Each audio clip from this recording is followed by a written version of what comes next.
créateur des cieux et de la terre, toi qui es l'alpha et l'oméga, toi qui es omnipotent et omniprésent, nous bénissons ton nom pour cette nouvelle semaine. Merci pour la vie, pour la santé et pour ta grâce manifestée dans notre quotidien. Seigneur, je prie que tu prennes contrôle de cette semaine. Toi qui sondes les cœurs et les reins, tu connais les attentes de ton fils et tu sais les aspirations de ta fille. Je prie selon la mesure de ta volonté, autant marqué par ton esprit, que tu apportes, Seigneur, exaucement à chacune de ses attentes et à chacune de ses aspirations.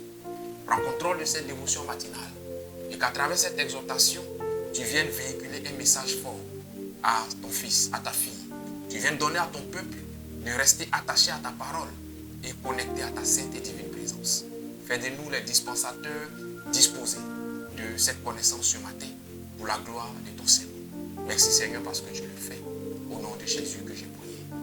Amen. Je vous salue tous dans le nom puissant de Jésus-Christ, très chers membres du temps des paroliers.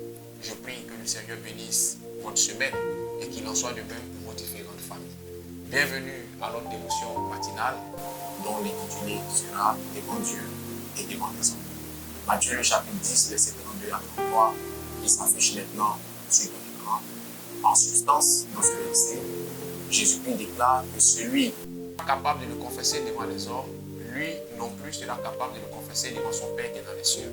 Et celui qui est capable de le confesser devant les hommes, il le confessera également devant son Père qui est dans les cieux. Tu sais, c'est une bonne chose de brandir la foi chrétienne. C'est une chose louable d'afficher ton appartenance religieuse.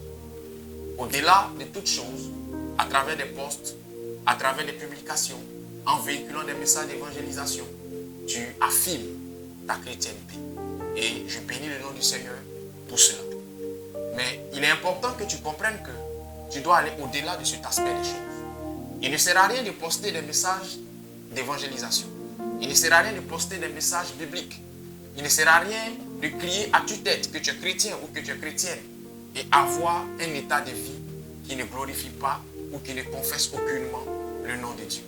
La meilleure manière pour toi d'afficher ta chrétienté, la meilleure manière pour toi de revendiquer ta chrétienté est certes de faire des posts, est certes de revendiquer verbalement cette chrétienté, mais est surtout d'avoir un état de vie qui glorifie le nom du Seigneur. En vérité, l'homme a trois juges: Dieu, sa conscience et les hommes. Tu peux tromper les hommes, tu peux séduire les hommes avec des messages d'évangélisation, avec des versets bibliques, mais tu ne peux pas tromper Dieu et ta conscience.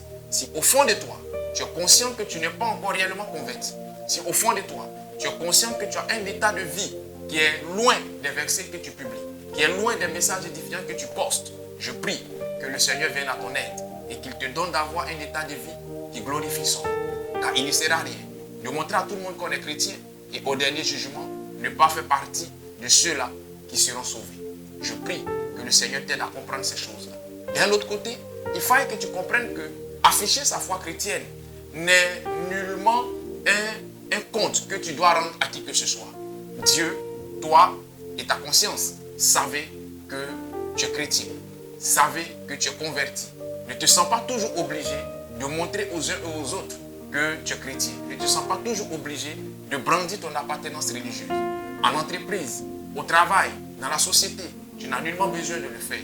La meilleure manière pour toi de le faire sera de refléter par ton comportement, par ton attitude au quotidien, la parole de Dieu. C'est en cela que, même quand tu ne diras pas que tu es chrétien, même quand tu ne crieras pas que tu es chrétienne, on saura que tu l'es parce que tu auras une attitude qui glorifie le nom du Seigneur. Je prie que le Seigneur te donne la bonne compréhension des choses et que Dieu bénisse ta journée. Dieu est bon en tout temps. Shalom, shalom.